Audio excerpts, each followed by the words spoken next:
Hey, what's going on, Yo, everybody?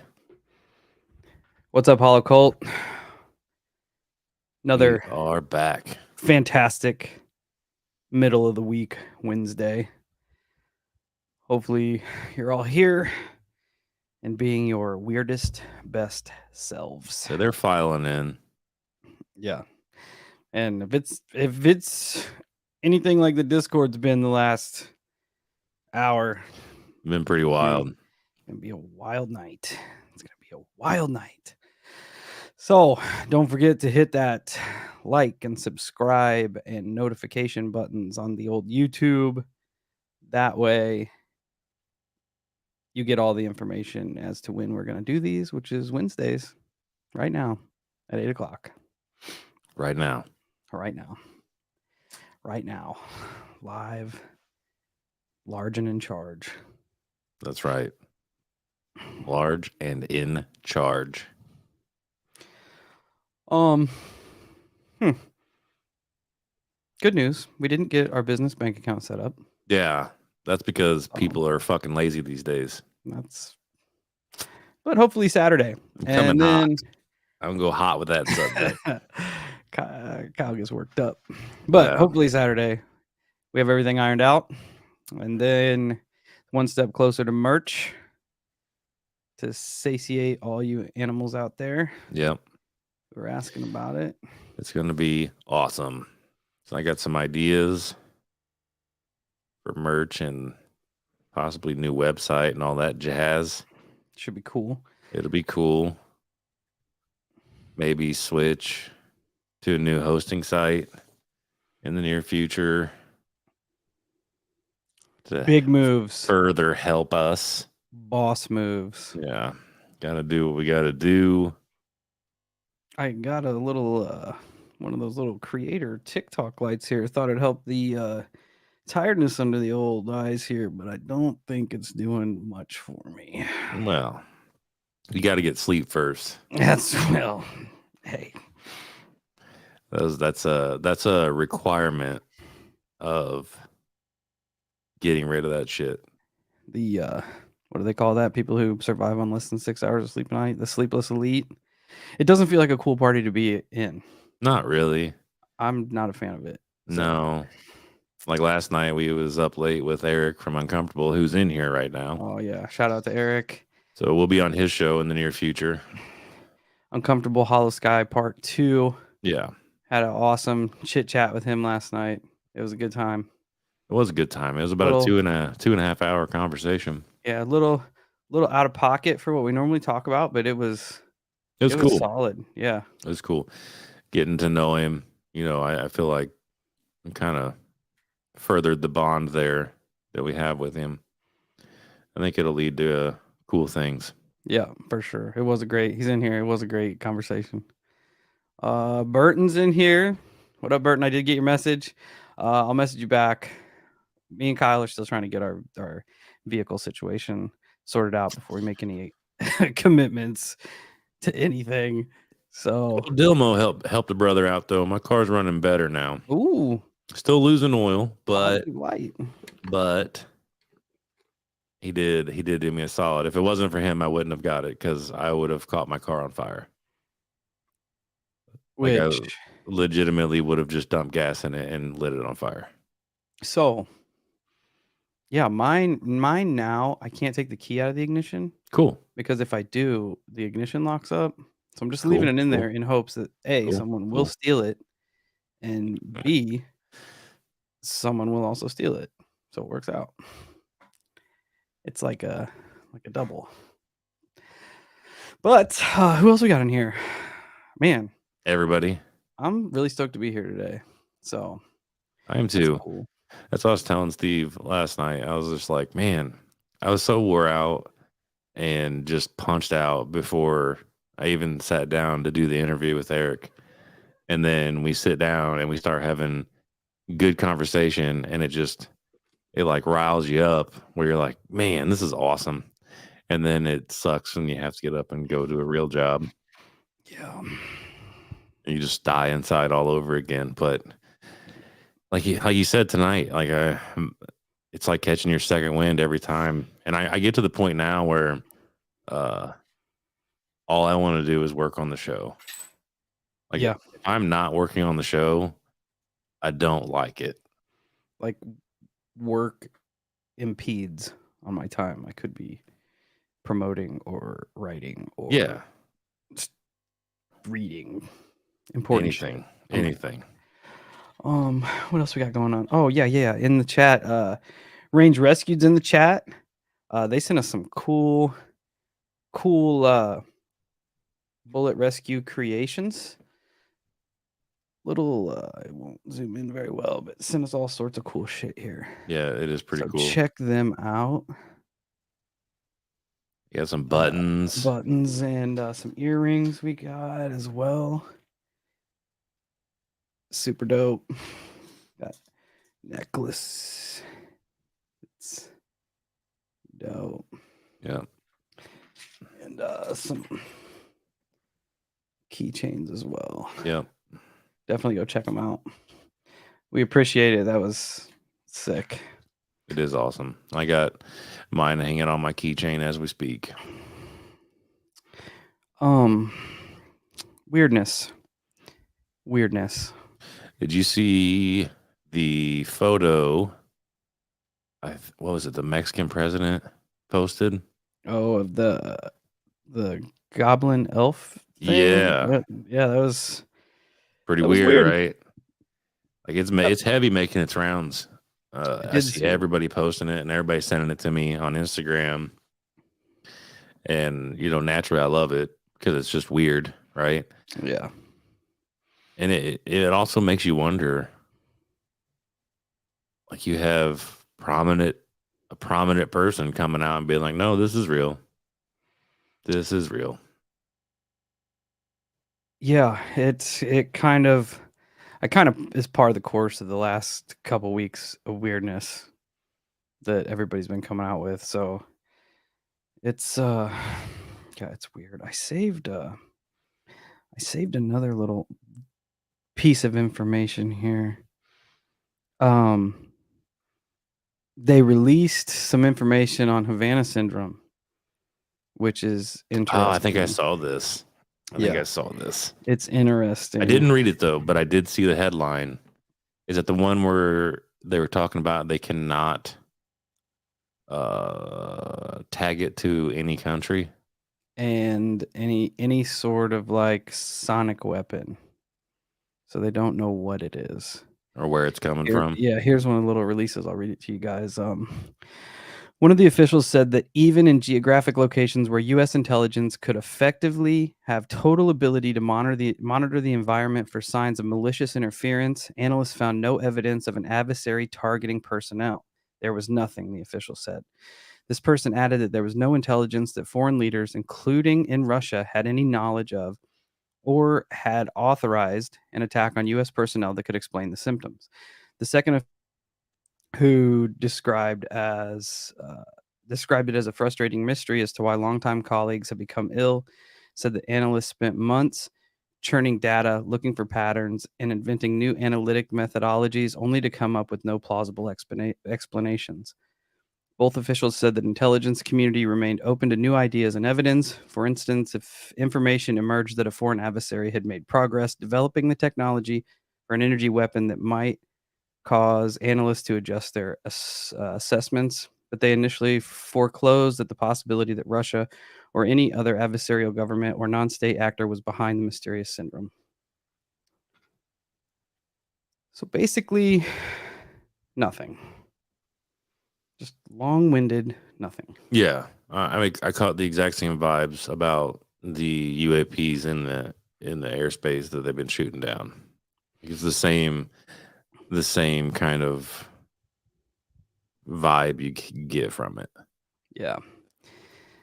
Just a bunch of word salad to say that they don't know. But they didn't even really single anybody, like eliminate anyone. They said if somebody comes forward with the technology, then we'll reassert. But right now, we don't know. Yeah, it sounds about right. It makes you wonder what they have coming down.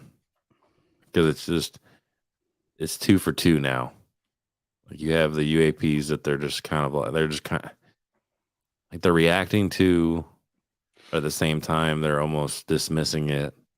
And now you have, and then before that you had the admission of off-road vehicles, and now you have Havana syndrome that they're re-bringing up to just say, we don't really know what it is, where it's coming from. It just kind of makes it like you get this gut like blue beam feeling, like Yeah, you're just kind of nudging everybody into this corner where they're like, hey, it's coming, it's coming. do better. Do better, government. Oh, I agree. I read something on Reddit today. I cannot remember if it was a declassified or what it was, but they were more or less admitting to um, parallel dimensions and how a lot of these things coming to us are from other dimensions. And it said not only from other planets but other dimensions. Like it is somehow they're merging, and that's where a lot of these things are coming from. I believe that. Oh, I do too. I believe that. Absolutely believe it. It makes a lot of sense. Yeah, I definitely believe that. And Especially like for some of these like one-offs that we hear about every once in a while. Like remember the submission with the flyhead guy? yeah, You get them real bizarre one-offs the that interdimensional eyeball. yeah, the interdimensional eyeball. Yeah, Like the and one-offs that you don't hear very much about. I feel like I don't know which would have greater like repercussions. The fact that if they were to come out and tell everybody that there is proof of alternate dimensions and they can interact with us, or if they come out and say there is proof of other life in the universe and beyond and they also can interact with us. I don't know which one us Johnny Q Publics here would take better. Uh, Personally, I feel like within our reality is probably more palatable than the interdimensional stuff. Yeah, how do you I don't know. That's what I'm saying. How do you stop It's that? out of my pay grade to try to Right. understand And if they can jump string theory. dimensions, they're insanely more advanced than we are. Like it's not even Yeah, the fact that they can just intermingle in between, just fade right. in, fade out. Yeah. Like that that's definitely a lot more alarming than some asshat coming from Mars. Oh, Madman's in here. What up, Maddox? Yeah. What's up, buddy? Oh, he's Going hard in the paint. 13-year-old conspiracy theorist here. Let's go. Let's go. I mean, if they're coming from Mars, we'll just shoot Teslas at them. Yeah, that might be what started it. That he shot the car at Mars. Now I they're just gonna wouldn't start doubt shooting it. him back. I wouldn't doubt it. Like, keep your junk on Earth, you nerds. That's how we do. Yeah. That's They're how we bummed do. because people are bummed because they still haven't found your OnlyFans page. Oh, sorry. That's still a work in progress. I got a lot going on. Got a lot going on. There's a whole bunch of things going on. Oh. But yeah, we had a really awesome conversation with Eric last night. It was cool. It was refreshing. It was cool. It definitely was. Yeah. I'm stoked to see when he drops that. Talked about weird shit, talked about the world. Just, Yeah, and we got a good episode coming out Monday. I think it's going to be pretty litty. Oh yeah. Yeah. That was a good conversation. So if you hear this on the podcast, it'll be yesterday's episode. for you. Because we're time travelers right now. Yes, we are. We're back to the future, right? Because we're in the present, recording now to release in the future, which will then be will be the past. Right. I was just trying to figure out who would be Marty McFly and who's the mad scientist. Oh man, not me. I don't know. I'll just be Biff. That's appropriate. Maddox is in here. Thoughts on World War III? Well, first off, buddy, don't stress on World War III. All right. We've heard about 60 Don't times. don't even worry about it. But We'll burn that bridge when we get there. yeah, I mean, I don't think it's any closer than it was last year. You know what I mean? Yeah. The same powers that be are flexing their muscles. The same 10 people are calling the shots. If it's Please tell me drink, you're quoting Boondock Saints. If you are, I will be happy because that's a fantastic movie. Doc Brown. Yeah. Yeah. Monday's episode is going to be on Hat Man. Yeah, that was a banger. That was a banger. I had fun recording that one. Way cooler. Even just doing the research, it was way cooler than I anticipated. And it was a last minute audible too, because I'd been working on the Paths of Magic and I lost the article, and I was sitting in my room Friday night. So the night before we have to record, and I'm in Eric's, the Uncomfortable host, in his Discord listening to a live chat. So I'm listening to them and I'm kind of just strolling through trying to find things to research about. And it just, I don't know, out of nowhere, it just hit me. I'm like, Hat Man, we haven't done anything on Hat Man. So why not? I'm going to look into this. And I started reading and researching it. And I'm like, holy shit, this is way different than I anticipated it to be. And then when the conversation unfolds between you and me during the episode, it gets even weirder. And I don't know, it did turn out to be a really cool episode. Yeah, it was a banger. It was a banger. I always like pull up and sort of research, like side research, as I'm listening to Kyle and I'm like picking things out that he's picked out and like connecting dots as we go, and it just it went all over the place. It's a cool episode, man. I don't want to spoil. I want to spoil it because I'm excited about it, but I don't want to because I want everybody to take it in and listen to it, because there's some cool theories that I found, some very cool encounters that I found, and then the information that Steve found really kind of starts to bring it together. Yeah, it links a lot of stuff. Like it was really good. It was cool. I will ask a question that I asked Kyle when we were talking about it, because I'm curious to see what the chat is like. Do we, Hollow Cult, think that the Hat Man is one singular entity that just traverses the ether, or do we think it's a group of entity, like almost like a species of entities that is like interacting with everyone? Curious as to everyone's thoughts on that. Like, if I see a Hat Man in Illinois and someone sees a Hat Man in Australia, is it the same entity, or are there multiple entities? In Maynard, I did message Aaron Rodgers on Instagram. He did. Yeah. We are shooting Hail Marys here lately. Oh yeah, I have no problem shooting Hail Marys to anyone. I messaged Dustin Rhodes, Gold Dust. He has a banger of a Chupacabra story. I was like, listen, I know you'll never see this, but if you do, let's talk the Chupa on the podcast. So far, there's a lot of groups. Yeah, I saw that. Like There's a that's lot.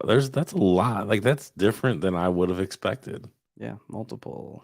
That's And once again, Maynard here. Where's that? There. See, we discussed this a little bit, right? The different hats reported, and I proposed the question in regards to the hat, and Steve kind of hit the nail on the head. Like, is it more cultural? Like, how to explain this? Because like some people report like the top hat, some of them report the fedora, some report like a cowboy-ish hat. yeah, and I threw it out there like, did people see this entity 300 years ago? Was it still wearing the same garb that it wears now? Does it morph with the times? Does it is it the same across the board? So I don't know. It's a cool conversation. You guys are gonna like it. Yeah, definitely interesting. Definitely interesting. It's for sure a good time. I'm trying to think if we got anything new going on. I'm more in the singular camp, I think. You think it's one entity? I kind of do. Interesting. Yeah. I think at the end of the day, I kind of vibe with the singular, Interesting. unless it's what we talked about, like what the section of research that you even Oh then yeah. it could still be one entity, but I really liked that surprise angle in the show. Yeah. It definitely cool angle. It was yeah, it's gonna be cool. I'm excited to see the response to it. We did see that, John. By the way, happy birthday, brother. But yeah, we did see that it was in relation to Flannel Man and some other ones. Old P. Swayze John.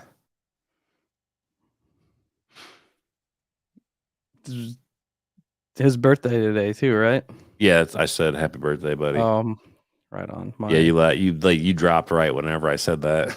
internet's just for being just for a split second too. dope. It Maybe I could happens. get the Hat Man in here to work on my internet. I better watch what I say. Nah, just go full send. Go with it. Love you too, man. Oh. That's weird. PP Rockin said he's seen the Hat Man a couple times, and each time the hat was different. That is weird. Definitely strange. Somebody asked if anybody has ever communicated with the Hat Man. Did I see that? I Did see that have in here? in my research, I did see where it said that some people were actually able to talk to the Hat Man. Yeah, we go a couple different routes with that too, Mhm. as far as people's encounters go. So yeah, it's weird.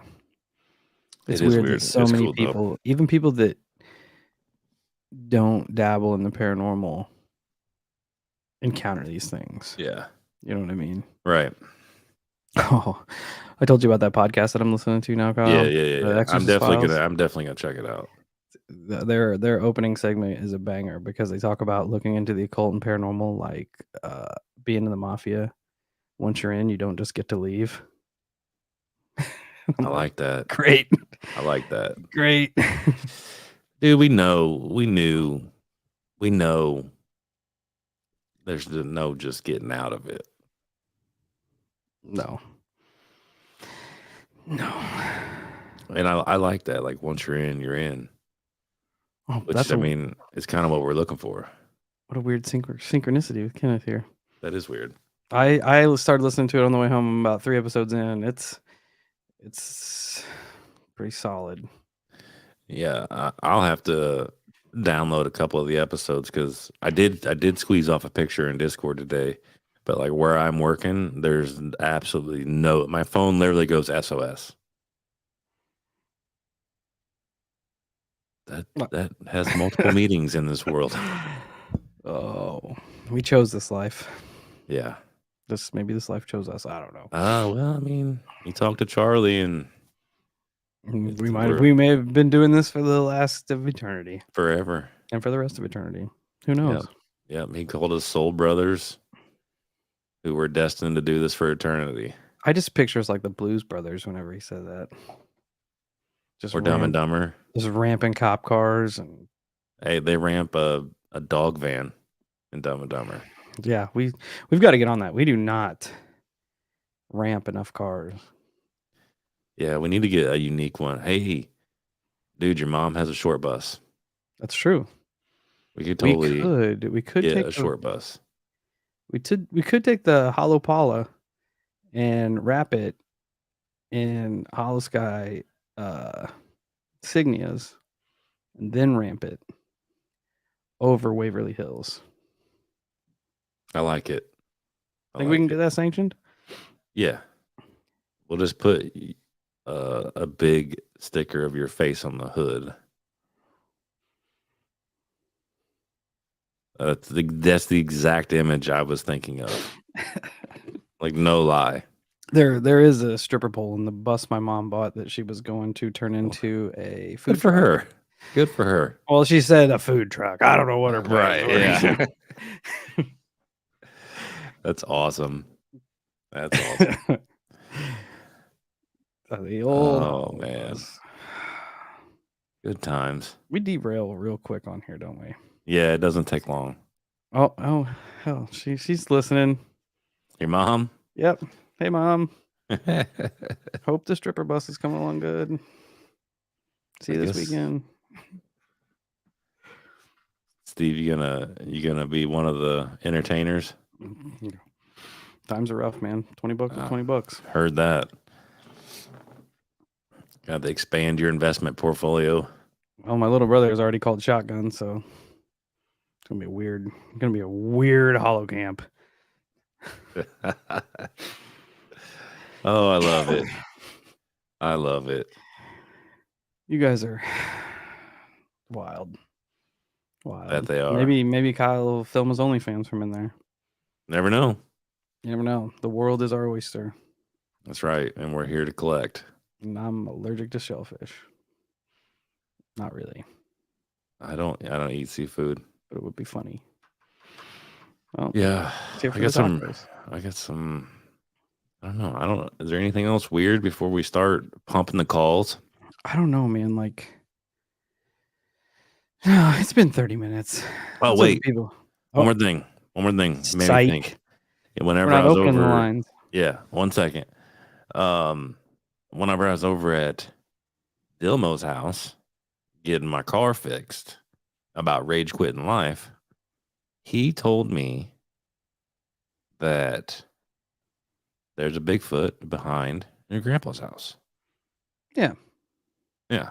That's what we talk about all the time. The Whistler. I know, but he said that your grandpa's neighbor told him that he's seen it several times. Oh, I didn't know that. Yeah. Interesting. Yeah. And I was like, that's it. Boots on the ground. Yeah, me and Steve definitely need to get up in there. Infrared. I'm charging the infrared tonight. Let's do this. It means we got to fight Bigfoot in the dark. Okay. I'm not that scared. No. I am less scared of fighting Bigfoot in the dark than fighting a demon.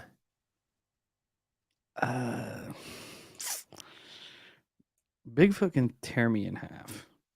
Yeah, I know. What's a demon like? He's gonna take over my body as his vessel, and he's gonna be like, have you seen this dude's knees are fucked up? This dude's back. So yeah, he's gonna try to make me do a backbend and walk down the steps. He's gonna lose that battle. Well, he's also gonna make you turn into a puking owl and have your head spin. All my discs are just gonna herniate. And that'll be the point. That'll be what he wants. And then he'll leave and you'll be a busted person laying on the ground. Dude. Okay. If it's a tag team match, you handle the Bigfoot. Okay. And I'll handle the demon. That you cannot physically hit. Good luck. So what? I'll have just as good odds as you. I believe that. I don't feel like our odds are that high to begin with. No, they're definitely not. But you know, we gotta go. We gotta go down in the book somehow. Maynard's onto something here. That's agreeable. That is agreeable. That is 100% agreeable. If I have to get suplexed by Bigfoot, I'm in.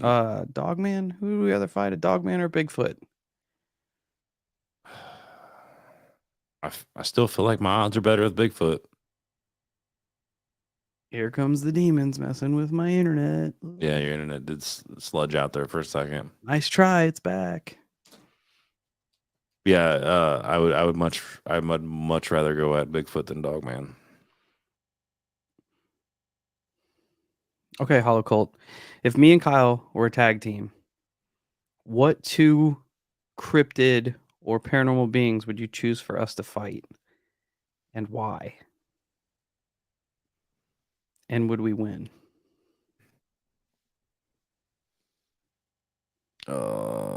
Ethan, no conclusion to Egress as of this time. I wish there was, but there's not. Maybe someday. Oh, thanks, Manuel. You pick like the worst to fight. Where are we at? Oh, I'm down with Frogman. We're gonna Wendigo. I got Frogman. Oh, cool. So Beat you to it. I've got the Wendigo. Yeah, I'm fighting Frogman. This is my little brother, by the way. So if anybody knows, has taken the brunt of my personality, it's definitely this guy. So he knows what's up. Oh, hey, there we go. That's a fair fight. Grays and gnomes. How many? I'll fight 30. Just one gray and one gnome versus us. I'm saying like 2 grays, and I feel like we could probably take 20 gnomes. So 22 on 2. Do they have to tag in, or is it all at once? All at once. Texas tornado. Yeah. I like it. All at once. I like it. I mean, if the grays can't use their 75 grays, I'm in as long as they can't. As long as they can't use their tech and stuff and make me pass out, then I'm in. Yeah, what are the rules here? Is it no holds barred? If it's just hand to hand combat. Is it an extreme rules match? Hell in a Cell. We need some parameters and some boundaries here. I think I could take the eyeball in a stock. What the hell's the egret? I'm too afraid to ask. I don't know what that is. Not deer and the tin can aliens from the old UFO. If the tin can aliens are made of armor, we're gonna have a problem. That's an understatement. we're gonna have. Is it child abuse to fight black-eyed kids? Your car. I mean, these are moral boundaries. I don't have the answer for. Are they being little assholes? Because I feel like it's all contextual here. That is probably the best question of the night. Oh my gosh. Oh, a TLC match. Twisted said TLC match. I like that.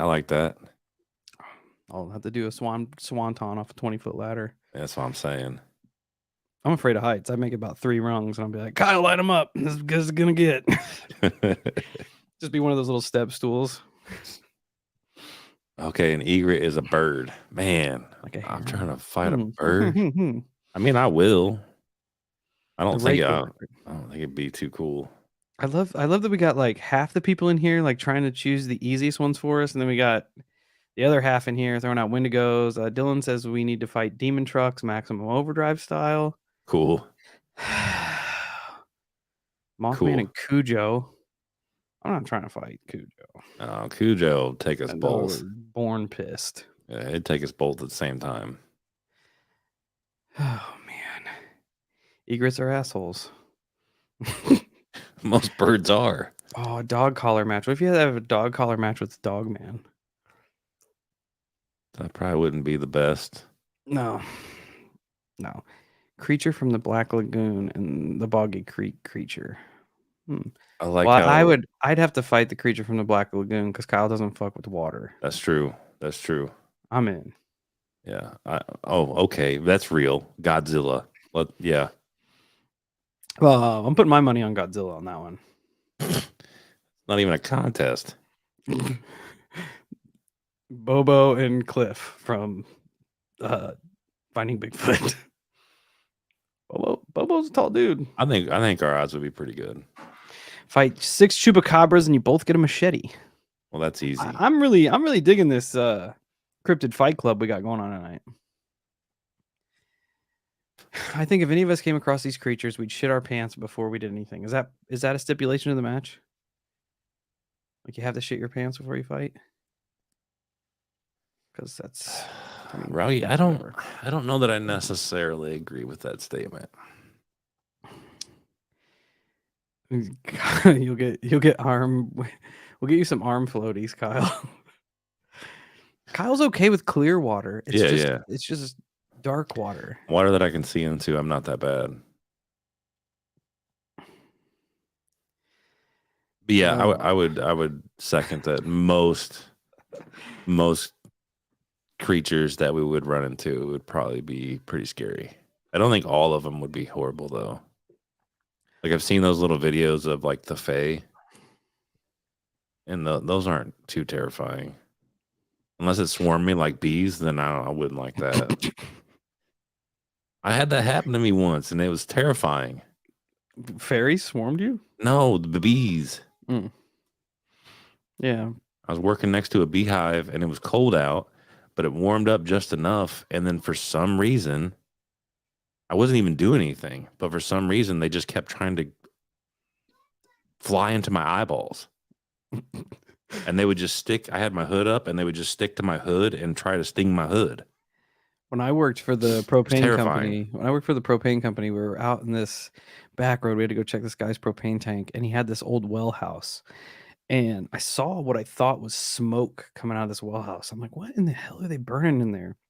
So I go to get closer to it, and I realize it's just thousands of bees. Like it looked like smoke from far away. He's like, yeah, you're not going to want to go over there. I'm like, you know what? You're absolutely right. I don't want to go over there. Yeah. 100%. But anywho, yeah, I now agree. that we've shot off at the mouth for 40 far minutes, too long. Yeah, there's triple digits in here, which is what we asked for. Sorry, everybody. Yeah, sorry. We'll open the phone lines. Pissed. Chill out. If we hit 150 people in here, I'll take my hat off and you can see my wonderful locks.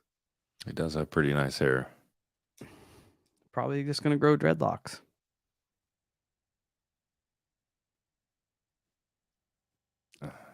I don't know. I like it the way it is. Just huge and living its own life. Yeah. Yeah. Like you remind me of Jack Black, and John reminds me of Patrick Swayze. I feel like Jack Black. Yeah, it's appropriate. Yeah. If we get... Wow, I said that I take my hat off, and we actually lost people in here. Yeah. Impressive. Yeah. It's impressive. I feel like it's gonna be a slow night. I don't feel like it's gonna be waterfall. A very active night. Africanized bees suck. Can confirm. Not that I've ever encountered them, but I've heard stories that they are born pissed off. Fight the island boys. I mean, that'd be a sanctioned fight. That would boost our numbers wonderfully. It wouldn't do much for them. No, and reportedly they have sold their souls.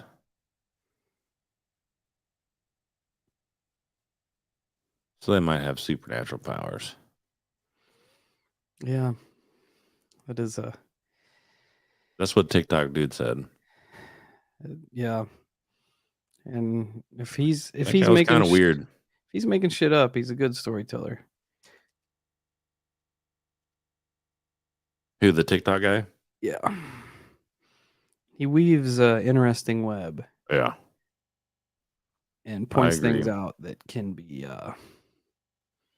that's weird. It's weird. The occult is very strange. Oh man, loser has to climb the missing 411 staircase. Yikes.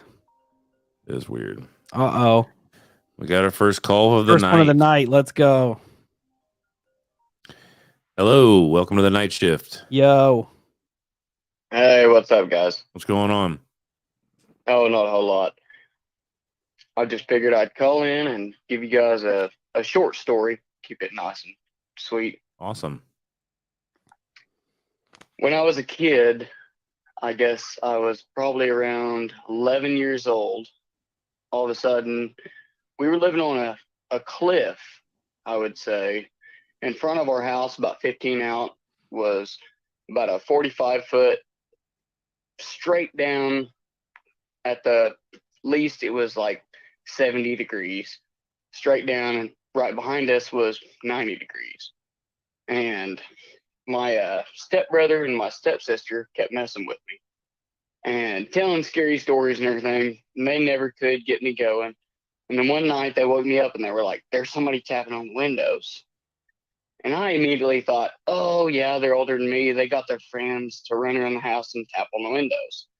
So I thought, "Oh, I'll get their friends. I got them." So I ran outside with the shotgun. I fired around in the air and I said, "Quit tapping on the fucking windows. I'll shoot your ass." Run back inside. And I thought, I'm a little kid. I thought I was hot shit. And I run back inside and everything went away. But my stepbrother and my sister, they were still scared. And I kind of got weird and they were like, "Hey, let's move our mattresses into the living room. That way we can sleep together." And I was like, "Why are you guys still scared?"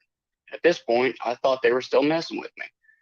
That night, something kept running around the house and tapping windows. And at that point, I wasn't running outside with a gun or not. I decided I'm staying inside. They were scared. I was too. And a couple of days went by, probably a week. And me and my sister were standing out on the porch and down at that draw out in front of the house. Like I said, it's about a 70-degree angle, about 45 foot down.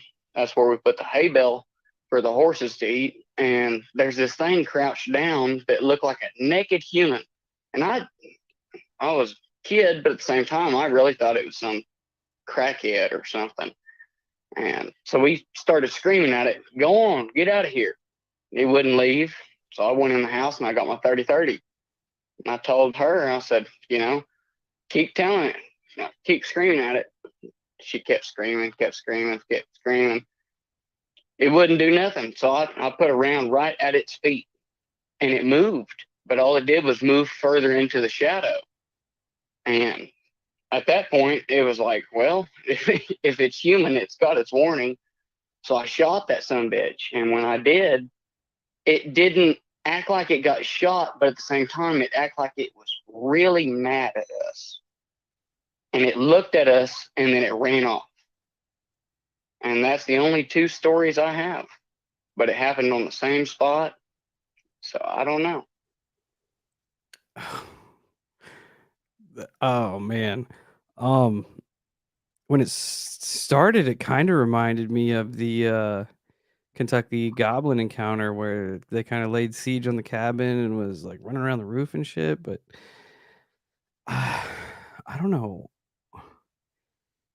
It The only almost thing I can say is the way it squatted, it seemed like a humanoid that was really lanky. It was big, but it was in a really small, little, tight, compact ball, the way it squatted. But whenever it took off, it seemed like it was 6 foot tall. And I'm telling you, rail thin. yeah, that's what I was thinking too. Same. It sounded like a rake. But you get people that say like, "Oh, the rake is Right. just a creepy pasta, something people have conjured up." But And you this have was way before that. I mean, yeah, hell, I was 10, maybe at the time. That had to have been 18 years ago. yeah, we've had And that multiple was way people. before the rake, as far as I know. That's way before the rake was ever thought of. Oh yeah, we've had multiple people uh come at us with encounters of a similar entity. It's so weird that it just like just took a shot and like, nice But try. what's weird now to think about it is in the same spot, there was one time, and I was a weird kid. I spent most of my time in the woods, but I always had a gun on me, whether it was a pistol or a rifle or both. and half the time I was on a horse. And there was one time I was with my dog, and I was walking back, and it was way past when I should have been coming back. You know, when the sun starts coming down, Dad said, "Get back." But I was hiding in the creek smoking cigarettes. You know, so I was just a dumb kid.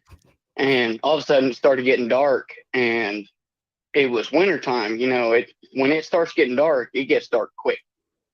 So I'm trying to hustle back, and all of a sudden, it's dark as can be, and I'm like, "Oh God, Dad's gonna whoop my ass." So I'm hustling back just fast as I can run. And while I'm running, I hear shit behind me, like something's chasing me. So I'd stop, and my dog would stop. We'd look back, and he would even look back too. I'm like, what the hell? So I just take off running again, and it sounded like there was somebody right behind me. And my dog is looking over his shoulder the whole time. And this is the boonies. It's thick as can be. And so we're running, and I ran into a wire we had just stretched. And what we would do is we would stretch barbed wire through them trees to make, bigger pasture. We'd stretch it out further and further and further as we cleared. And I didn't remember stretching that top wire, and I ran into that thing full bore.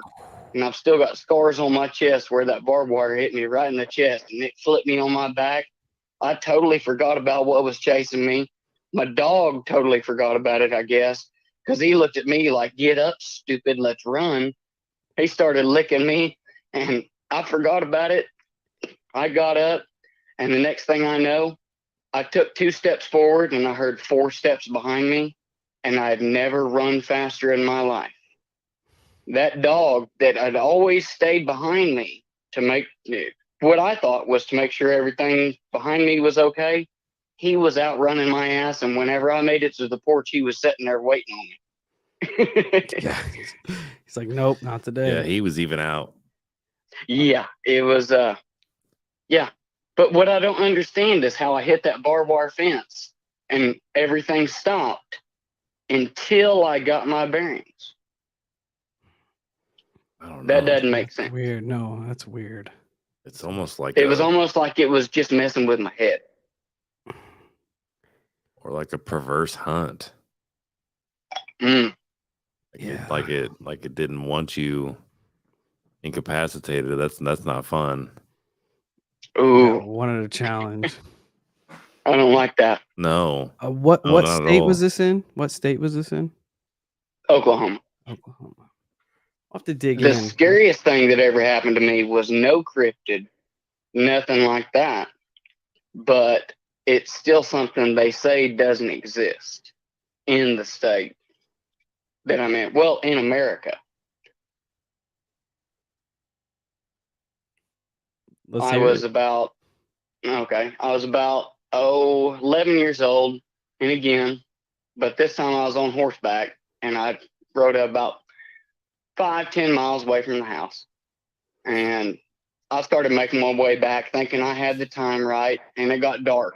And like I say, Dad said, "Don't be out after dark." We didn't have cell phones back then, and so I was coming back, and all I could see was the moon, so I could guide myself by that. I knew time of the year and everything else, so that's about the general direction I need to go. And then all of a sudden, my horse will not go forward. He's rearing up. He's fucking squealing like a puppy. Like, what the hell? I've been on horses my entire life at this point. I never had one just stop unless they don't like water crossing or something like that. This son bitch stopped. He's rearing up. I'm gonna turn him around. I tried to push him back forward. He wouldn't go forward. So I started going around. And all of a sudden I hear this rustle through the trees coming at us. Because he started to go around just fine. And all of a sudden he stopped. And he stopped and he started shaking like a quivering dog, like a dog shitting peach seeds. He was shaking. And I kicked that son of a bitch, and all I did was just tuck my head down by what you guys would know as the horn, and I stuck my head down past the swells, if anybody knows what that means. But I just hung on and I kicked that son bitch and we ran. But the only thing I saw behind us and what was screaming, what I thought was a woman screaming way in the distance, was a black panther in Mounds, Oklahoma. They say they don't exist, but I saw it face to face. And I don't know why I'm alive to say so. I've got a buddy here in Illinois that swears he's seen one while he was hunting when he was younger. So he saw the back legs and the black tail, and he swears by it. He's spent as much time in the woods as anybody could, hunting, doing this, that, and the other. And he said, I would bet everything I know what I saw, Well, and it was a black panther. everybody tries to disprove me, and they're like, well, the light was behind him. And I'm like, no, the moon was behind me. So it wasn't a silhouette. Like I saw that his fur looked blue in the moonlight, like it shined. I know it was a black cat and a big bastard, and it screamed like a rabid woman. And I've had a couple of those.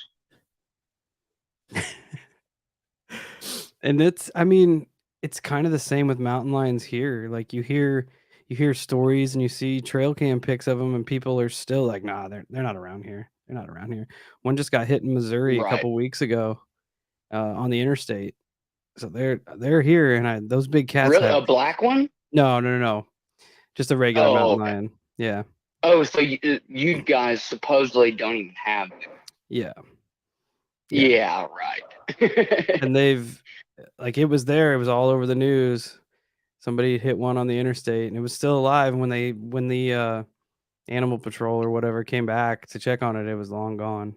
And they say the area that those big cats keep are hundreds of miles. So you could see one Oh, day absolutely. here, and then it'd be in the next state over the next day. It's Let alone black ones. We had about 120-pound one that was doing every bit of 100-mile loop every week. That they say they don't drag anything up in trees. Mountain lions supposedly don't drag anything up in trees. And we had a 100-pound calf drug up in a tree, and it didn't even finish eating it and left. Yeah. And they say they do not drag them up in trees. They eat them on the ground. So science, I don't know. And come to think of it, I heard a story that my grandpa used to live a couple towns over way back in the early 1900s. There was one that roamed around in Otterville, Kyle, a black panther. I don't know if they shot it or what the deal was, but there was multiple sightings of it here too. My dad said he's seen one, or either seen one or heard one when he was little. And I mean, I'm a believer. He lived over in Calhoun, and they have a creek there called Panther Creek. And they're like, it's not called that for no reason. Yeah. Well, y'all, I don't want to keep you any longer, but I have one more question. I sent you guys something through Instagram the other day about some worm floating through the water, and then they hit it with either the tip of a. Okay, was it you, Kyle? Yeah. Okay. They hit this. There's this worm floating through the water. They hit it with the tip of a fishing pole or something. I don't know, and it just busts into little fragments. I don't know, not fragments, but it dispersed into the water. But it was swimming up to it. Yeah, What's your thoughts on that, Kyle? I have no idea, man. It literally looks like a snake swimming through the water, and then they smack it, and it almost looks like smoke, like it just goes, just right. like disintegrates. It almost like it, but it's almost like it self-destructed because it went so far out. It was weird, man. You guys talked to those fellas. I don't know who they were, and they were talking about the mushrooms in the sky. You know, there were beings in the sky and all kinds of stuff. Like the way they explained it, that's kind of how I picked up on that. Right. Do you know what I'm talking about? Yeah, dude. It's I don't know. Like I get bizarre videos sent to me a lot, and that's been one of Because the I thought ones. those guys were full of shit until I saw that video and I went, wait, this is beyond CGI. Because CGI would have made it look so much better. I mean, it looks real to me. Right. It's absolutely bizarre. It's absolutely bizarre. Sorry to keep you guys so long. No, it's I'm gonna okay. let somebody else call in. Love y'all. Keep up what you're doing. Thanks, man. We appreciate you. Stay safe and stay weird out there, my friend. Yes, sir. Yeah, it's a weird video, dude. Because you just see this thing like slithering through the water, and they smack it, and it just goes, poof. Just like it's so weird. It's so weird.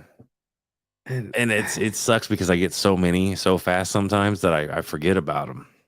You know, I forget about the videos that get sent to me. Yeah, people in the chat are saying it was the dudes from Cryptids of the Corn that talked about the sky fungus entities. Dude, there's all types of crazy information out there. Like I've heard, you know, it's not on subject, but it's kind of on subject. Like, because I've heard the same with the sky as below, but people supposedly finding bodies of water underneath the ocean, and they try to penetrate them, and they can't. They just kind of bounce off of it. That's crazy. Yeah, it's crazy. It's insane. It's absolutely insane. Like, and I love to entertain thoughts, you know, and some people say it's the same above as well. Hey, welcome to the night shift. Hey, what's going on, guys? Not much. How you doing? Yo, appreciate you taking my call. Absolutely. Great podcast, guys. I got two stories for you. I'm gonna keep it as quick as possible. I'm a helicopter pilot. I do air EMS or life flight or whatever you want to call it. This no shit happened 2 nights ago. We were on most of our job as EMS pilots is we do hospital to hospital transfers or facility to facility transfers. I know everybody sees us, land on the interstates for wrecks and stuff like that. And we do that as well, but most of it's just hospital stuff, right? So we had transferred a patient to another hospital about an hour away, and we were on the way back, and it was dark. And normally, as I'm flying, I always get we have to pass through the edge of a military installation. So I always call that tower and ask for flight following. And what all that is they're picking me up on radar. They're letting me know that they have me on radar, and they follow me to my next point. Okay. Our home station is a tower at airport as well. So I have to call them and get the request permission to come into their airspace. So anyway, I contacted the Army airfield that was closest to us and got flight following with these guys. And my flight nurse said, "What is that?" And you never want to hear "what is that" when you're 3,000 feet in the fucking air, right? You don't want to hear that, especially at night. And normally I fly with night vision goggles, but 2 nights ago it was very clear, and I had enough ambient light that I wasn't flying with them. And I yelled at her, and I was like, "What the fuck are you talking about? What is that?" And she pointed, and I'd say probably about my 9 o'clock. No shit, about 2 miles. There's a silver sphere, and it's got this rotating bluish white light that's going around. And from what I'm looking at, it was about the same flight level as me. So I called the Army airfield and I asked them, did they have a contact on their radar about my 9 o'clock? They had nothing on their radar, nothing. They had me. That was it. And they said they had 2 other Black Hawk helicopters in their airspace at their airfield taking off, and that was it. So I called ahead to my tower and I asked them, "Hey, do you have any aircraft in the area about my 9 o'clock?" They had nothing on their scope as well. Now, the particular aircraft I fly, we have onboard radar as well. It's more of a collision avoidance thing, so we don't run into shit. But I didn't see anything on my radar either. and we watched it for about 5 minutes until I got about, I'd say about parallel with it, about a mile away from it, and it was there, and all of a sudden it was gone, nothing. Um, we landed. I had my tower call me wanting to know, hey, did you see another aircraft that we didn't have? And I was like, no, nah, it's just a glare off the windshield from the moon. That was all it was. But I saw it. My flight nurse saw it. My flight medic saw it. And when we landed, we got into our quarters. I told both of them, I said, y'all don't speak a word of that shit to nobody, because that is a career ender if you say something that you've seen anything. Why is that a career ender? As a pilot, I mean, you've never heard the stories about pilots reporting shit that they see, and not all of a sudden they're not deemed flight worthy anymore. Touche. Yeah. Touche. I thought maybe being that close to a military base, you might get pulled off to the side. Yeah, well, more than likely, yeah. I'm sure we'd have a face-to-face sit down with somebody. Yeah. But yeah, in my previous career, I was in the Army, and I flew helicopters in the Army. Okay. So, and I know for a fact that especially being an Army pilot, if you mention anything remotely, hey, I saw something that looked kind of fucked up, they're gonna put you back through a psychological evaluation. They're gonna make sure that you're not gonna run the damn aircraft into the ground just because you're crazy. But yeah, that happened. Like I said, that happened 2 nights ago. And That's like I said, so normally, wild. the aircraft I fly, it's rated at about 14,000 feet, but I keep it, 3,500 feet. It gives me enough of a cushion. If something happens, I've got plenty of time to find somewhere to put it. But yeah, this is first time I've ever seen anything. Even all the years flying in the Army, I'd never seen anything in the sky. Now, I was stationed at Fort Lewis, Washington, and both of you probably know exactly where that's at.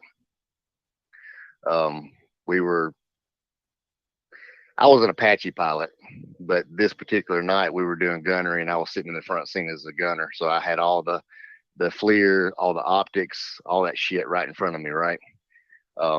And we were, I'm not going to say what range or where we were at as far as relation to the base, but we got a ceasefire called almost immediately when we got to the range, because somebody had spotted an individual, we'll just say an individual, walking the range. Me and another Apache kind of made our way over to where they saw this individual walking. And I'll say that on my FLIR, the distance, we were about a mile, probably a mile and a half from it, but I was able to zoom in to where it looked like he was more or less 10 feet away from me. This fucking thing was probably 9 to 10 feet tall. You could clearly see through our FLIR the hair on his arms, the hair on his back, no neck, huge broad shoulders. And the captain that was flying behind me, his dumb ass said it over the intercom, is that a fucking Bigfoot? And I was like, there's only one way to find out. Let me throw about 3 rounds of this 30 mic downrange. And I said, we'll figure it out if it is. And it's like, hell no, we can't kill that. So when we got, now with that particular thing, that thing was seen by 3 different flight crews. So we were approached by guys, plainclothes guys that said they were Army CID. I don't think they were Army CID because they didn't carry themselves that way. They carried themselves more FBI or CIA. And we all had to sign non-disclosure letters. But I'm retired. I'm retired out of the Army, so I don't give a fuck. They can come. Hell yes. How many years ago was that? The Army incident happened in 2005. Now I know that because I had just rotated back from Iraq. Oh man. Yeah, and like I said, I'm not gonna say it was a fucking Bigfoot, but if it was one of the grunts on the ground in a damn ghillie suit, 30 miles from anybody by himself in the dark, he's an idiot. That's a huge dude. If it was a fucking huge special forces guy. I mean, 9 fucking feet tall. Yeah, right. Man. Dude, that is awesome. That is dope. I'd never. I mean, I'd heard stories from some of the other guys at Fort Lewis. Obviously Washington is like the epicenter for Bigfoot, and I'd heard stories, but I'd never seen anything myself. But yeah, we talked about that for ever. Every time we went up, matter of fact, we changed 2 of the aircraft's call signs to Bigfoot 7 and Bigfoot 8. That's I awesome, love dude. it. I love it. That is so But crazy. no, but the UFO, and the other thing about the UFO I saw the other night is the next morning, we do a 24 on 48 off type deal like a firefighter does. The next morning, me and the other pilot took the aircraft up to do a maintenance flight on it real fast, and I made a point to make my way over to where I was pretty sure we saw that object. And you'll probably find this interesting. It was hovering over a cow pasture with a herd of cattle, about 200 head. Weird. That's weird. It's Yeah. weird how it falls into line kind of with all of this recent UFO uproar, like seeing the spheres. You see, like all over social media, there's people seeing these spheres, and the fact that Yeah. it's manipulating radar and shit was one of the things that they said about the objects that they shot down, that it was manipulating the radar of the fighter pilots. So makes you wonder how many of Yeah, these fucking things are in the air right now. I heard that the F-22 pilots and whatnot were saying it was fucking with their radar as Yeah. they were trying to get a lock on it. And Yeah. like I said, the the radar I have in our cockpit is probably not as sophisticated as air traffic control has, because I don't have the range that they have, obviously. But I mean, I should have been able to pick up that object. My radar is good within about 5 miles all the way around me, so I don't run into something or somebody. You know what I mean? Right. But when like I said, I don't pass through the military installation. I pass right on the outskirts of it, but I always ask for flight follow, and that way they know I'm there. That way, because this Army base is a training base, so they've got several helicopters in the air at any given time. Matter of fact, that's where I went through my helicopter training years and years ago. So I always just kind of throw that out there. Hey, you got a civilian EMS helicopter that's just passing by. Let everybody know, so everybody hears me. And when I called back and they had no traffic, and then my guys at our tower at airport had no traffic. And like I said, I got a phone call from the guy in our tower because I know him, and he was asking me. He goes, "Man, did you see something?" He said, "Was there somebody up flying?" He no way, and he actually thought that maybe there was another aircraft up, like an experimental aircraft or something that didn't have a transponder on it, because we have a lot of those down in the south.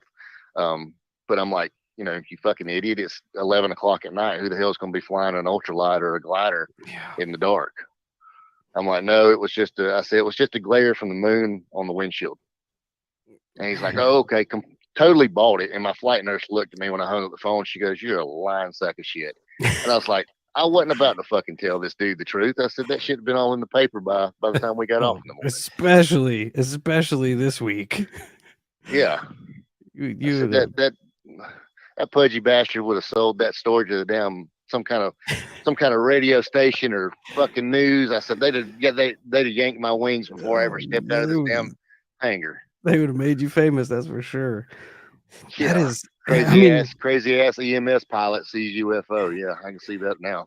there's so many routes you can go with that. It makes you wonder what if it was something they were testing from the base right there, since it was so close. Like it's I went through flight school in 2001. Now I joined the Army in 1998, and I went through flight school in 2001, and I went to flight school at that base. So I'm very familiar with the area and their training. Now things have changed a little bit, obviously, since I was a student pilot, and I was never an instructor pilot or anything like that back there. But there's nothing top secret on that base. no UFOs that you saw, right? No. I mean, they got Black Hawks, they got Apaches, Chinooks, and then the new Army trainers that they're using now. And I mean, the Air Force and the Marine Corps got the Ospreys and the Hueys and stuff like that. But there's nothing out there. There's no jets. Even the Air Force bases that are in close proximity. There's one north of us and there's one south of us, and even those guys, they fighter jets, they stay well away from us. We don't ever see them. So I don't know. All I can say is it was. I don't want to say it was completely round. It was almost kind of almost kind of like it was round with maybe maybe a tic tac type of shape, but it looked like it had a white light with maybe a blue light chasing it all the way, just completely going around the outer edge of it. And I think that's what caught her eye was the light. And I was oblivious to it. I'm glad she caught it because I could have flew into it, but Man, that is That's so awesome wild. story. And then when it disappeared, did it just like literally disappear? I saw upward movement, but it was so fast that I think it shot straight up, but it did it in a manner that was so fast that to our naked eye it looked like it just disappeared. But I'm almost 100% certain that I saw upward motion before it disappeared. So I think it just picked a spot and shot up. And Oh, I've heard stories about that too, where people say they were at a complete hover and all of a sudden they're like the speed of light and they're gone. So I don't know if it saw us or it realized it saw us. I don't know if it picked up my radio transmission and heard that I'm asking about it. I don't know. It was like it was there, and well, I probably watched it for about 10 seconds in between me calling two different towers, and it was there and gone. That's oh, so wild, bro. that's That's awesome. so wild. I don't even.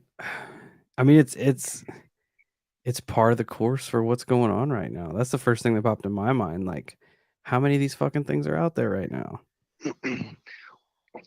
Well, you say that, and I have a close friend of mine from high school that works at the nuclear power plant as a police officer, and he said over the last 6 months they have videoed numerous objects over the nuclear power plant. Weird. And he That is said there was awesome. one object. There was one object that was over one of the nuclear silo. I guess it's a silo. I don't know, the steam stacks or whatever they call them. And he said that they actually called the military base and they dispatched 2 Apaches to the area. And by the time the Apaches got there, they were gone. And I'm thinking to myself, what the fuck? I flew Apaches. I mean, great, awesome aircraft. I mean, it'll blow your shit up, no doubt. But I mean, it's not an F-22 by any means. It's not gonna stand toe to toe with whatever the hell this shit is. And I firmly believe our government knows something about it. Yeah, oh yeah. So That's why they're playing I all these don't know. dumb fuck games with like, oh now we're shooting them down, but we can't find any of the wreckage and all this other stupid just word salad they keep spitting out here because now people are asking questions about it. It's Yeah, I don't buy it. Having been a government employee, and I know better. I mean, they don't spend the money on stupid shit that they claim they're spending money on. That money is going somewhere else for research. I don't know if it's our technology. I kind of like to believe that it's technology that we have. I guess best way of putting it, we've seized maybe I, from crash sites or something like that. yeah, I don't know. reverse engineered and shit, dude. Yeah. That's wild. And then I'm still like processing the UFO story, and the Bigfoot story is just as Oh much of yeah, a banger, especially when you got the civilian clothes guys coming in like, hey, don't talk about this. yeah. Do not talk about Oh this. yeah. Yeah. Well, when we asked, now you got to understand it was early. It was kind of early on in my career, so I didn't have a whole lot of rank or say so. But we still asked questions. We were still officers. I was like, well, what the fuck was it? Who was it? And all they said was, don't worry about it. You didn't see what you think you saw.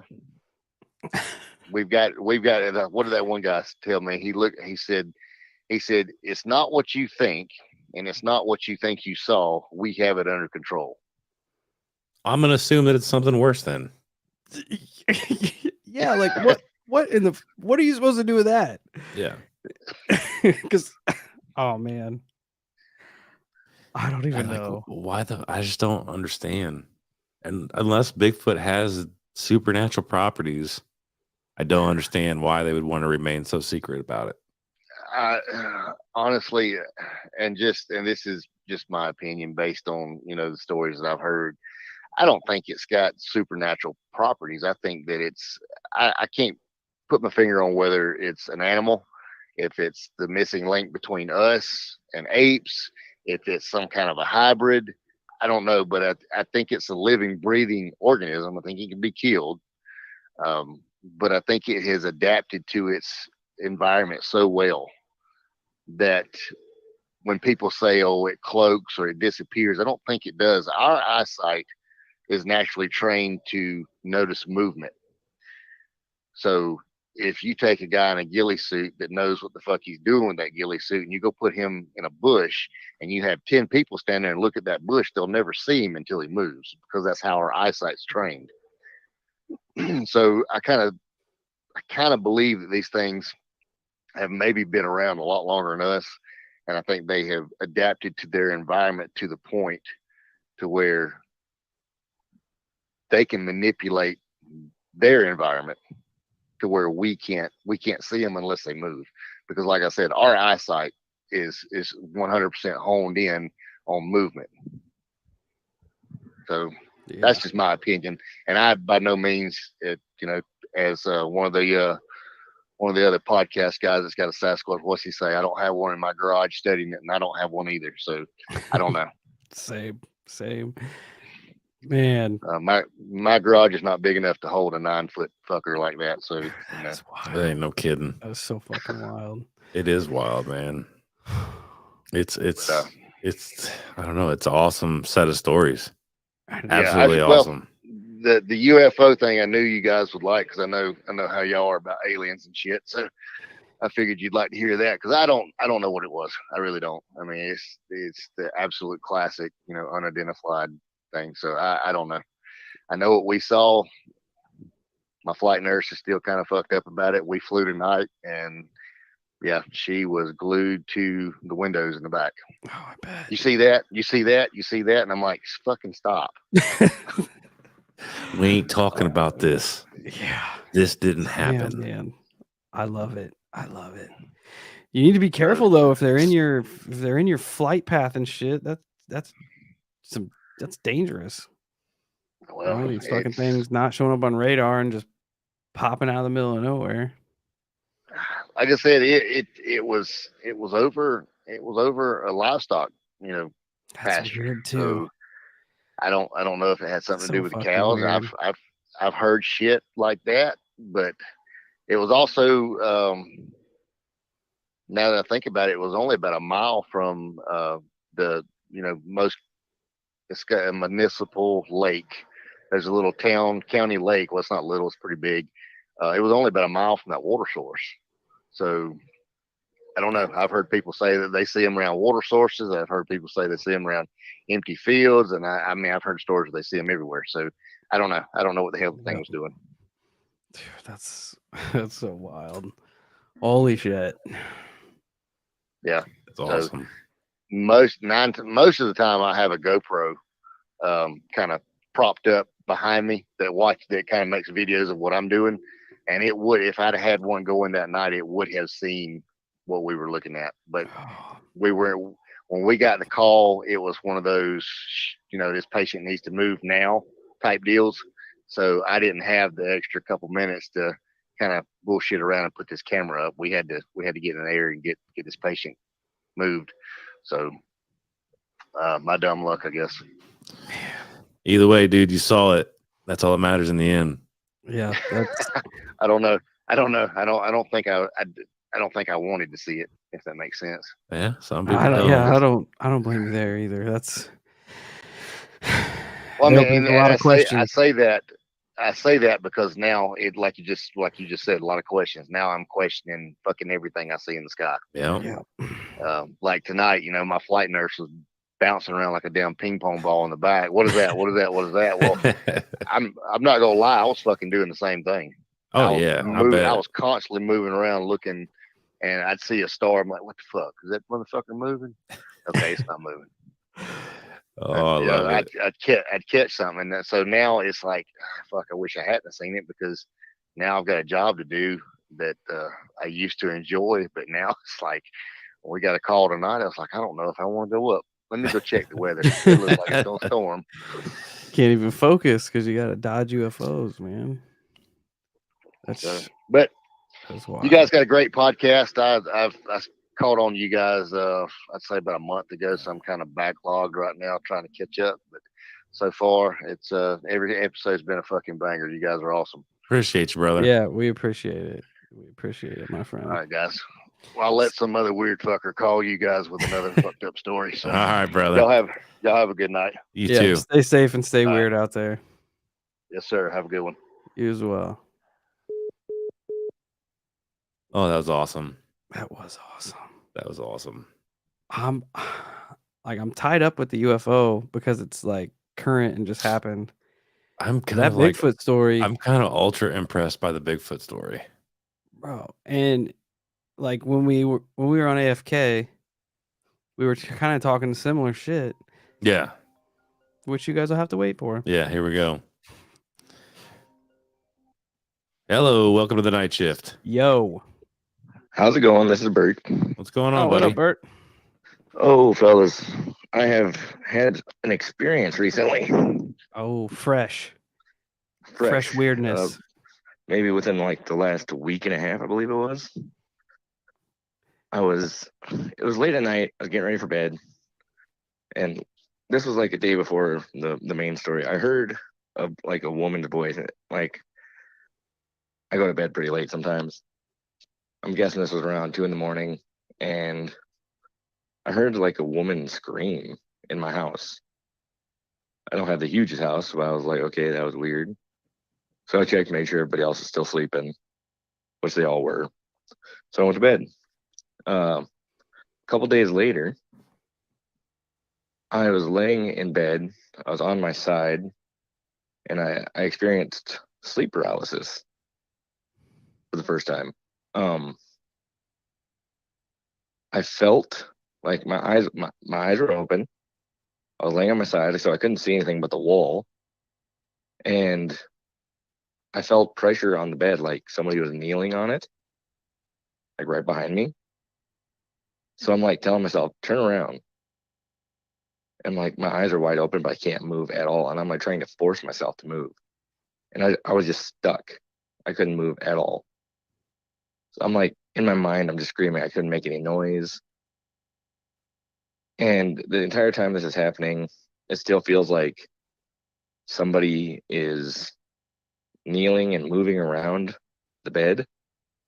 And I was sleeping by myself. So I'm like, turn around, turn around, turn around, turn around. In my mind, I'm like, just look. And by the time I could finally look, it all stopped. I finally was able to move and turn around, and there was no more movement. There was no one in the room. It was just weird. Sleep paralysis is the worst, man. It is. I've never experienced it before this. Yeah, I've never physically felt anything whenever I experience it, but I just have like this innate feeling, this innate fear that something else is in the house. I've never seen it, like outside of the weird encounter we had when we were going over the Bledsoe stuff. I've never seen anything, never heard anything. It's just in my brain. There's something in there, and I've kind of. I don't know if it works for everybody, but I kind of trained myself how to snap out of it after a while. If you can do like try to focus on the smallest movements you can make, like focus on trying to blink your eyes or like wiggle your toes. And usually once you can get that, it'll like speed the process up of snapping out of it. Because that's what I'm like, Yeah. wake up, wake up, wake up, wake up. Yeah, If you it's exactly experience what it again. I kind of hope I don't, but I kind of hope I do. I don't know. It's really weird. I know Yeah, that my heart was beating out of my chest. I had like, I don't know, it was weird because my heart was beating extremely fast, but in my mind, I was like extremely calm. But at the same time, I was like, you need to look at what's happening. And I don't know, it's like the hardest struggle just to try and move. Yeah. Oh yeah. And I don't know, it was weird. And then I know Cassie has been using some kind of meditation app thing when she's been sleeping. And she said that she'd been experiencing some weird stuff. But at the same time, this happened whenever I was sleeping by myself and nobody else is in the room. It was in the middle of the night. I was like, what the hell is going on? It was weird. That is. Has anything else been ticking up lately, or was that just that pretty much just it? Okay, a couple weird things happen. Here we go. So Here we go, Bert. okay, you know the whole like owl thing I got going on with my story of the owl. There was this crow. I was leaving a grocery store recently, and there was this crow or raven or whatever you want to call it, and it was going crazy, making noise, right? So I'm walking to my car, and I'm like, shut the hell up. And this bird just stopped what it was doing and it stared at me the entire time. like it heard what I was saying. So I was like, oh shit. So I'm like, keep my eye on this thing, and it was completely quiet the entire time it was watching me. So I'm like, okay, that was weird. So I noticed another thing. Me and Cassie were at Walmart, and this wouldn't necessarily happen to me, but I looked down this aisle, and there's these two people. They're facing, I don't know what it was, like shampoo or some shit. But like I saw some shampoo fly off the shelf behind them, and they like, what the hell was that? But like it was weird because I don't know. I've just been noticing a bunch of shit recently, stuff moving on its own, shit like that. And then I have noticed around my town, somebody has been putting feathers in all the stop signs. Like every stop sign I come to, there's either one or two feathers sticking out of it. And recently they changed; they're not feathers anymore. Now somebody's hanging like these little ball things from them, like handmade ornament things from the stop signs, What? all over my town. I don't know what the hell's going on. That's weird. That's weird. I'll take a picture of one and I'll send it to you. Go But snatch one, see what it is. I should. Man. But yeah, like I noticed with feathers, I'm like, okay. And then I go up to the next stop sign. I'm like, well, okay, now there's more feathers. And I pointed out to Cassie, I was like, you seeing all these freaking feathers? Like somebody went around the entire town putting feathers around That's weird. on every stop sign. And then we pull up to a stop sign and I see the ball thing there recently. And I'm like, that's weird. Now there's no feather there, but there's that. And then we pull up to the next stop sign and there's another one. And she's like, what is going on? I said, I have no idea. That is strange. Yeah. Crows can memorize your face, right?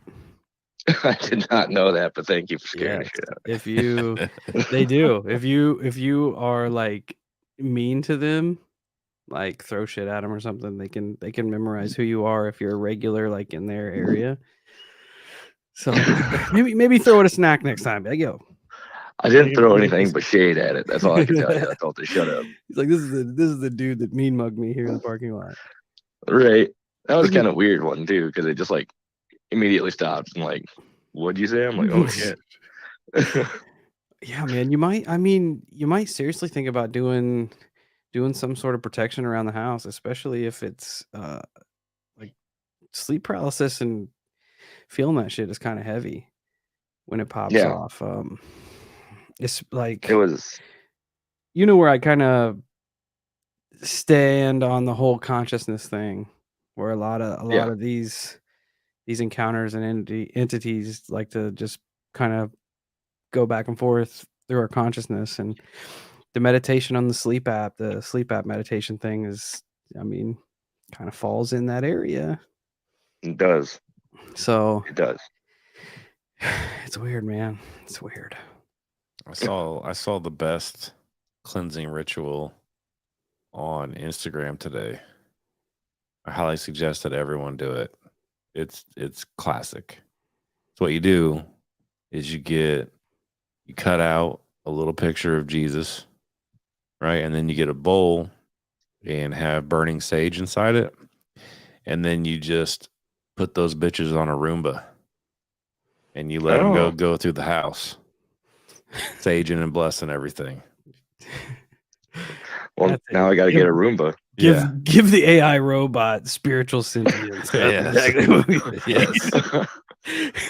That's amazing. But I died laughing when I saw that today. I was like, leave it to people like us that would do something like that.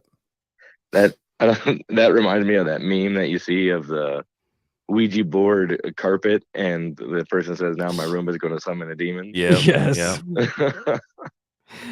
I've started seeing them with people like have chainsaws mounted to the top of them and shit, and they're like, "We're just waiting for the ATF to come in," Send out the Roomba army. Oh, that's awesome.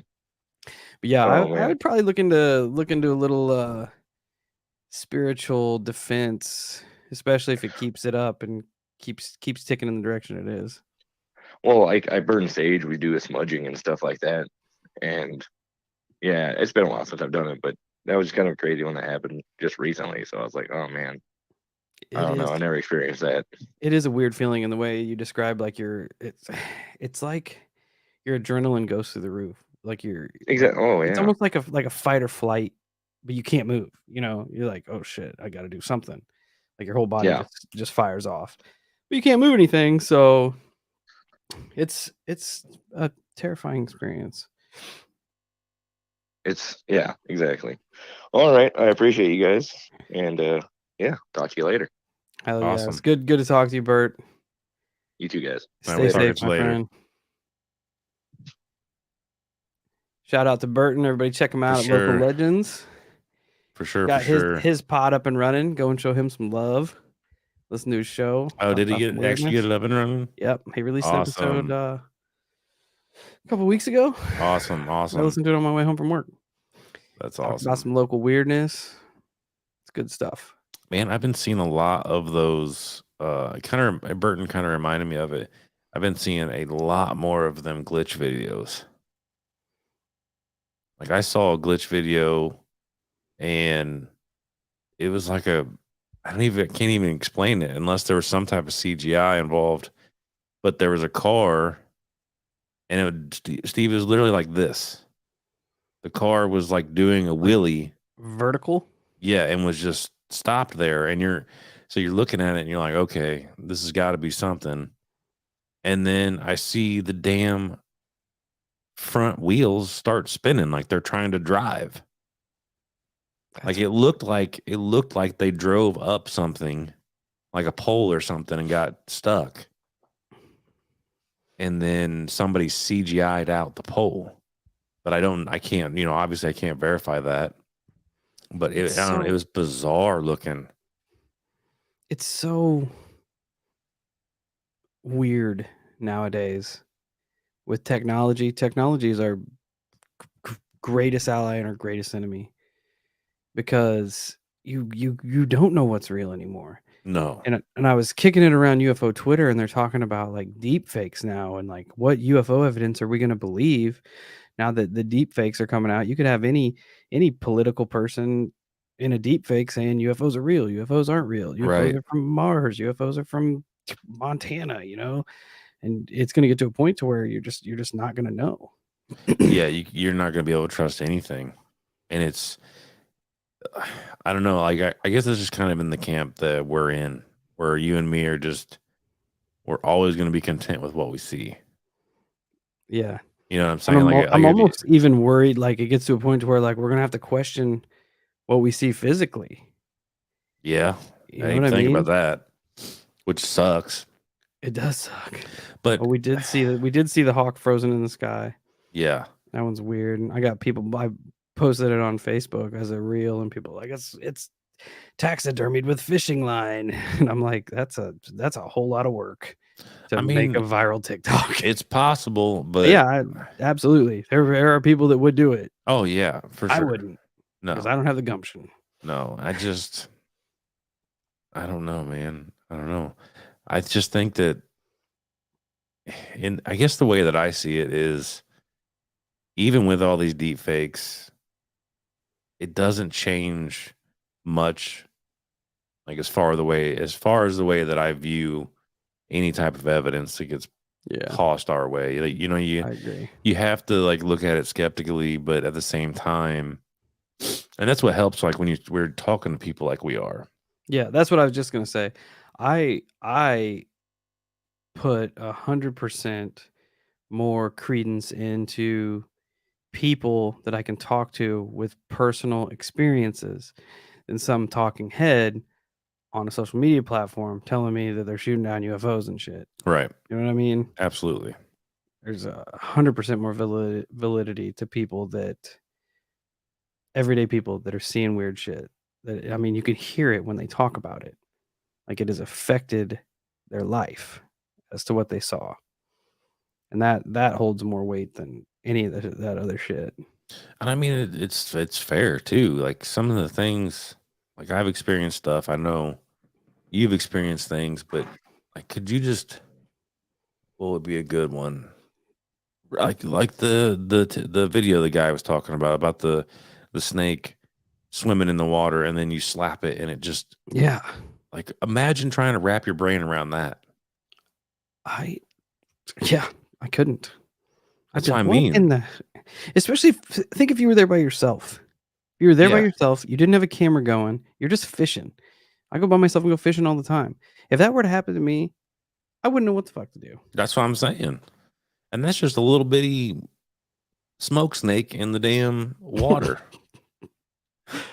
Oh man, Imagine seeing a chupacabra or the infield horror, fucking or the infield Bigfoot. monster, whatever. Yeah, Bigfoot, uh, any of them, Yeah. even just seeing them like whether a gnome. That's a good one. A gnome. Imagine seeing a gnome. Something oh, man, like yeah, I don't know. Wrap your brain around that. Do you want to try to take one more? I don't care. If they're calling in, answer it. Hello, welcome to the night shift. Yo, Hey guys, What's what's up? up? uh, getting ready to call in again. CJ from about a month ago now saw the cigar UFO, Awesome. Oh, awesome. and might as well throw it in here real quick. I talked to my dad, who is also a firefighter up there, and he confirmed it. He said, yeah, some guys came up to build out a little airstrip back there in the 90s, and he went back there while he was firefighting. Said nobody was allowed back there, so it's there. Oh, that's awesome. That is crazy. You find that on Google Earth. But I do actually have a story. Okay. My last story. So you may or may not remember. I'm sure some folks don't. I lived up in a little mountain town that was real isolated, and the house that I lived in was hand built by my grandfather in the 70s. He went out and chopped down all the wood himself. He hammered every nail himself. It was his baby. And he had passed on in 2003, I believe. So we were up there essentially to take care of the house. It was kind of the family homestead and make sure it didn't fall into disrepair or get sold or anything. And I'm on the younger side. I was born in 2001, early 2001. So I never really got a chance to meet him. But I was told that he was enamored with me, as I'm sure most grandparents are with their grandkids. And at that time that he died, 2003 ish, he was still living in the house. He was still up there doing all the work himself. And he had fallen ill, and no one really knew about it. I don't know exactly what he had, but it was some kind of old school awful disease. And what ended up happening was he, as it was described to me, essentially vomited out his lung in the house. That sounds And terrible. Yeah. I would imagine so. So uh, maybe this explains why I'm such a weird guy, or was a weird kid.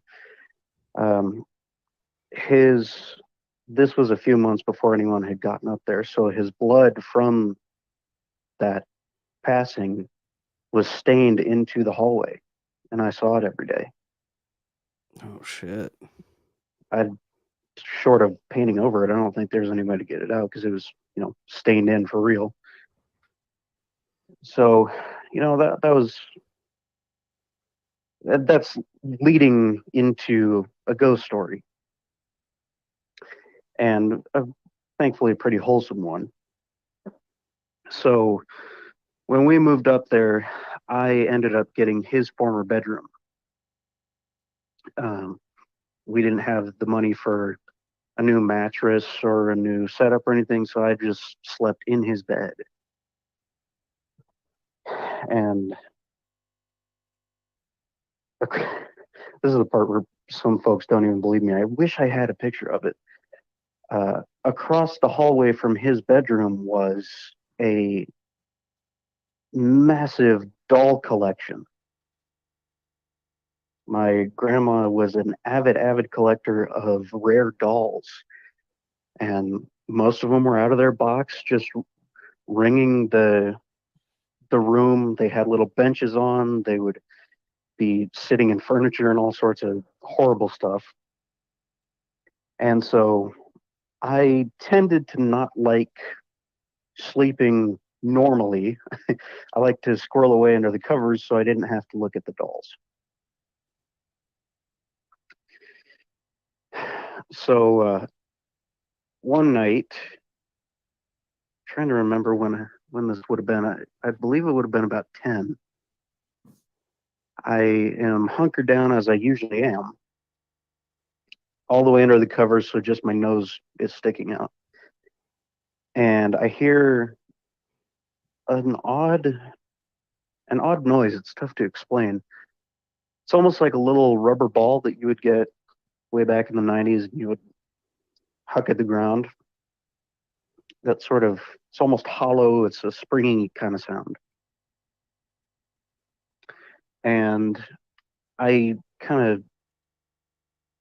debate for a second, and then I come up to investigate what it was, because I don't know if it was something falling or what. And I don't see anything amiss. I turn on the light so I can see. And then I notice that the door to my bedroom is starting to move very slightly. And it's even. So it's not like it blows open or it gusts a little bit, stops, and gusts a little bit again. It's very, very slow. It's painstaking, but it's perfectly even, opening from mostly closed across the span of about a minute, maybe a minute and a half, to all the way onto the backstop. So me being kind of I was a go-getter kid, so I hop out of bed and I start poking around, see if there's, I don't know, an animal in the house, or the air vents were blowing it open, something. And I poke around the landing, the upstairs bathroom, and everything. I don't see anything, so I go on back to bed and kind of write it off and figure I'll ask my folks in the morning, because nothing like this had ever happened before. It's not like the door was unlevel or anything, and it never happened afterward. So as I'm walking back to the bed, I notice that there is, sounds funny, but it's true, there's an ass print right in the middle of it, right where I was sitting or sleeping. And I know about ghost and ghost lore at this point, so I'm kind of like, oh, what do I do? Do I lay down on it or try to sleep somewhere else? And eventually I came up onto the bed and just laid next to it. And that was kind of the end of the tale. And this has a little bit of a part two, but give you guys a second to ask anything. Or Did you ever feel like afraid of it? Afraid of what was going on? Or did you feel like a connection to your grandfather? not necessarily a connection, because I didn't get the chance to know him. Oh, yeah. I would say pretty fearful, because ghost didn't cross my mind at that time. I was a weird kid, and I was thinking about, oh, well, I didn't know what it could be. That was the scariest part. I couldn't figure out what was going on. So more fearful than spiritual, because I didn't believe in ghosts. I still don't believe in ghosts. I had a ghost encounter and I don't believe in them. My grandma collects porcelain dolls, so I do understand the creepiness factor. So on to part two, I guess. After that, a little time after that, it wasn't causal, but I started to sleep on the couch that was across the room from the bed. I don't know, maybe it was a respect thing or just more comfortable. But I had created kind of a tent where I would drape blankets over the couch, so I was completely cocooned in, and the only way in or out was the gap between the base of the couch and the floor. And I put a fan in there so I could breathe. So I'm kind of entombed. I'm still not exactly sure what would have prompted me to do that. I know that I hated sleeping in that room because it felt creepy all the time. But that was the system that I was going with at the time. And it was designed to keep me as separate as possible from the outside world. So I'm in there one night, awake, trying to drift off. And I'm turned toward the fan so I can breathe easily. When there's just, there was no preceding event to it. Out of nowhere, the blanket above my face, near my eyes, starts to pulsate. It's the best way I can put it. So be depressed down and then come back up in rhythm. Be up and down, up and down. And I figured out pretty quickly that it looked like someone was breathing on it heavily. And so at that point, I'm mortified. I don't know what to do, so I just kind of stay frozen in terror and hope that it'll lose interest or go away or whatever it is. And I don't know how long I'm there for, because I am in an isolated chamber, basically hyper fixated on something. So all conception of time is lost. But it felt like a long, long time. And then the blanket that was forming the tent in front of my stomach started to depress, but it didn't come back up. It started going all the way down, like someone was sitting on it or someone was pushing down on it. And I have no choice at that point. I just kind of have to grit my teeth and bear it, because there's no escape. So I lay there motionless for as long as I can bear. Don't make a sound, don't move. And I don't know why. Some of my friends have kind of thrown different theories on this, but I end up falling asleep like that. I don't know if it was because I was so terrified that I just crashed out, or my body was like locked in sleep position and I just sort of nodded off, or what. But the next thing that I knew, it was morning time, and there was no real resolution to my encounter.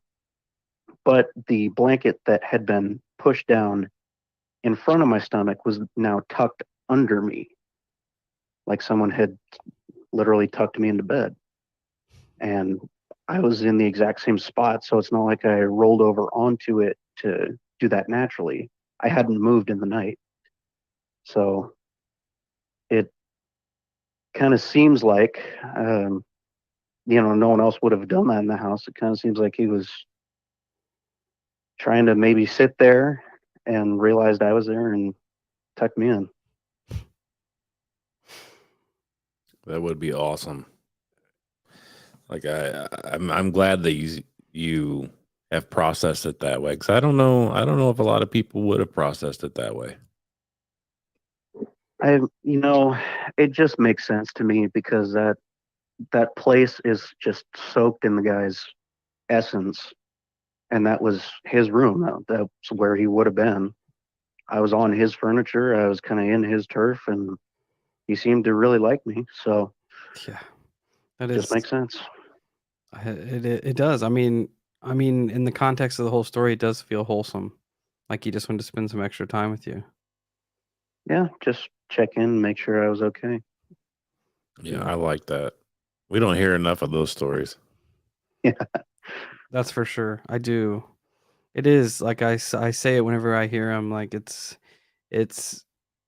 comforting when things line up like that, and people that have left us are still letting us know that they're still here, checking in on us.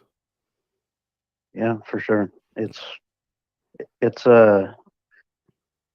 was really comforting for me because I didn't like being in that house. Skeeved me out all the time, and after that I kind of loosened up a little bit. I knew that maybe not all of the eyes that were on me were evil. That's yeah. It is a good wholesome story that he's just kind of still hanging out. Still hanging out and just checking in. Yeah, there's nothing wrong with that. I feel the same way about, my brother that passed away. Like it's really comforting to know that he's got my back still. For sure, yeah. Well, Yeah. I know the night's getting a little long for you guys, so I think I'll skedaddle here. All right, man. We appreciate you calling in and telling us your story. Yeah, thank you For so sure. much for sharing your Thanks experience. for taking my call. Absolutely. We love all the work that you put in. The cult's with you, boys. Thank you. We appreciate each and Yeah. every one of you. Stay safe. You too. You as well. Stay weird. We'll catch you down Yep. the road.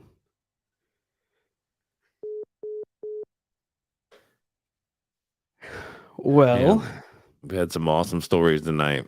dude, you guys were sending the heaters tonight, man. We've had some awesome stories. Sending the heaters. I really enjoyed it. That was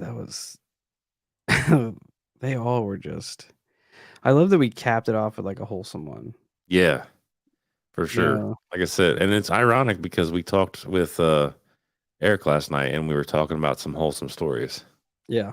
That's almost how we started the conversation last night. Yeah. Yeah. And now we're closing tonight with a wholesome show. Yeah, that was you guys brought it tonight. Yeah, it was not as slow as I anticipated. No. As far as like we were in triple digits for quite a while. Yeah. But the call-ins were heaters. The They were chat was good. heating. It was awesome. You guys do not disappoint. Never. Let me tell you that. Never. I look forward to this every week. I look forward to hanging out with all of you. I look forward to listening to the weirdness. Just one big weird family. I love it. But on that note, it is getting to be that time, Hollow Cult. We appreciate each and every one of you. You all are the reason that Always. we do it. So until we meet again, stay safe, stay weird, and if you're in a flying machine, watch out for rogue UFOs and night vision Bigfoots as well.